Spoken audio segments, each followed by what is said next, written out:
I just ate some lort, which are tiny egg rolls, and some nim chow, which together cover 3 of the early codenames, lort, egg, and nim chow.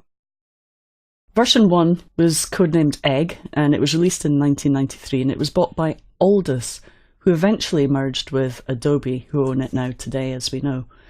It was codenamed Egg, and it had a basic layered compositing with mask effects, transforms, and keyframes. And it was only available on the Mac. Now you'll notice if you look here that it doesn't actually look that much different to how After Effects looks now. There's still a timeline, but notice the layers panel is separate from the timeline. But everything else is pretty much the same. There's an effect control panel, project panel, and comp panel. And then version 1.1 of After Effects added some more effects, and then came version 2, which was known as Teriyaki. It added a time layout window, multi-machine rendering, and frame blending. And then came version 3, Nimchow, which added a render queue, Bezier masking, time remapping, keyframe assistance, velocity graph, motion tracker, motion math. There was loads and loads of new features in version 3. And then came version 3.1, and this is where I started in After Effects. And it added more file formats, multi-processing, advanced keying, and then the Wiggler, Motion Sketch, Smoother, they were all added in 3.1. And this is one of the first movies I ever made in After Effects. Now, it's actually a little animation of one of the Bee Gees dancing on someone's mouth. Don't ask me why. So a client asked me for it for the website, and I designed it.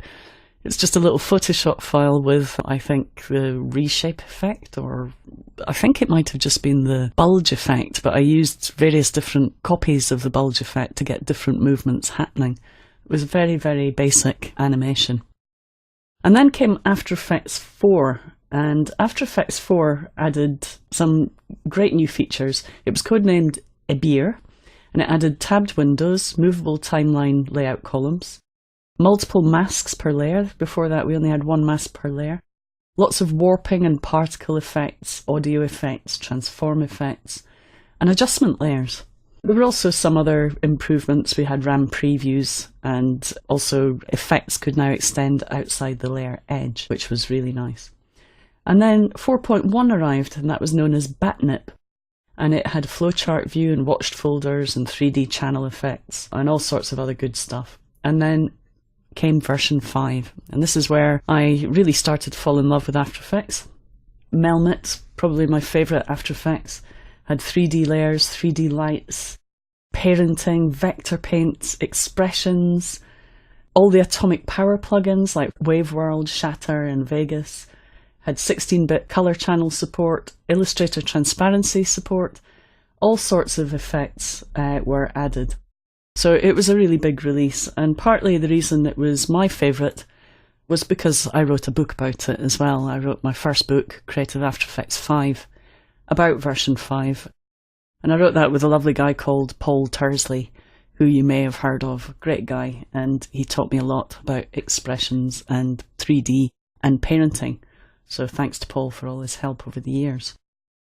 So this is a showreel of mine, of part of my showreel, and this was one of the first serious projects I worked on, which was a film for the Cook Museum in Middlesbrough, where I composited text over footage, and at the time I just had to use masks to make text appear and disappear over time. So that was one of my first jobs on After Effects 5. And then of course came After Effects 6, Food Fight, which added paint, scripting, text animators, OpenGL support, Roto Bezier masks, Keylight, Liquify, tons and tons of good stuff. And then 6.5, Shambon, added Advanced Clone Tool, Presets Gallery, Grain Management and Final Effects plugins, amongst other things. Colour Finesse was bundled as well. And then 7 came out, Clam Chop was the codename for that. And it had a new unified window and added effects like Time Warp, added the graph editor, which opened up a completely new way of working, and had OpenGL 2 support and 32 bits per channel HDR colour, 32-bit audio, bridge support, dynamic link with Premiere Pro. So a lot of great things added with version 7. And of course that's when I wrote the next version of my book, Creative After Effects 7, which I really should get round to updating. But for now, you have learned by video. This is a bit of a showreel of some of the work that I've done with After Effects over the years. Mainly older stuff I've put in here, things like animated lens flares and little animated characters that I used to do back in the day. Then there was After Effects CS3. CS3 brought in shape layers, the puppet tool, brainstorm, clip notes, vanishing point. That was a great update. And then CS4, Chinchillada, quick search in the projects and timeline, mini flowchart view, breadcrumbs, live PSD 3D layer import, etc, etc. And then of course there was CS5, and we all know CS5 and 5.5. We had a lot of great things. Escargot was the codename for CS5. And it had the Rotobrush tool, Refine Matte Effect, Mocha, LUT support, AVC Intra support, Red support, and various new plugins. And then came CS6, which is the version that we're at now, a new version of After Effects, and you'll see that the application has come on a long way since the beginning days. It now has persistent disk cache and other caching improvements that make it a lot faster to work in After Effects.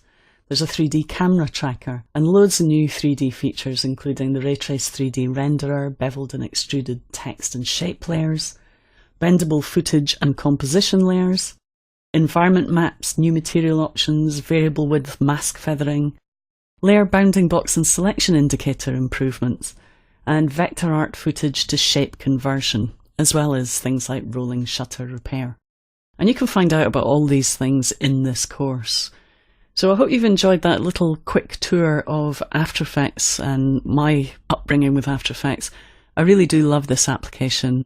I used to get bored with things very, very quickly, and then I discovered After Effects, and how many ever years later, 17 years later, I'm still not bored, and I'm still finding new things to do with such a great application. So thanks a lot to the After Effects team for creating such great software, and also creating such a great partner for me to create this training movie with. Todd Capriva, my partner, has been a really important part of the After Effects team for many years, and I'm very pleased to be working with him on this. So let's dive into the tutorials. Come on, join me and Todd in learning some After Effects.